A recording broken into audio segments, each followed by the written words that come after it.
nothing more than an astrotheological literary hybrid, just like nearly all religious myths before it. In fact, the aspect of transference of one character's attributes to a new character can be found within the book itself. In the Old Testament, there is the story of Joseph. Joseph was a prototype for Jesus. Joseph was born of a miracle birth. Jesus was born of a miracle birth. Joseph was of 12 brothers. Jesus had 12 disciples.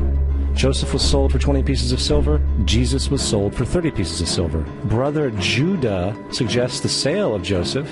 Disciple Judas suggests the sale of Jesus. Joseph began his work at the age of 30.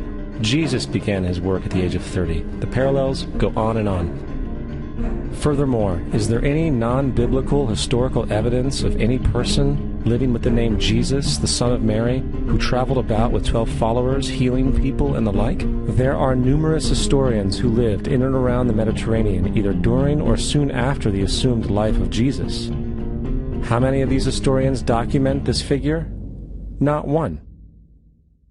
However, to be fair, that doesn't mean defenders of the historical Jesus haven't claimed the contrary. 4 historians are typically referenced to justify Jesus' existence. Pliny the Younger, Suetonius, and Tacitus are the first 3. Each one of their entries consists of only a few sentences at best, and only referred to Christus or the Christ, which in fact is not a name but a title. It means the Anointed One. The 4th source is Josephus, and this source has been proven to be a forgery for hundreds of years. Sadly, it is still cited as truth. You would think that a guy who rose from the dead and ascended into heaven for all eyes to see and performed the wealth of miracles acclaimed to him would have made it into the historical record.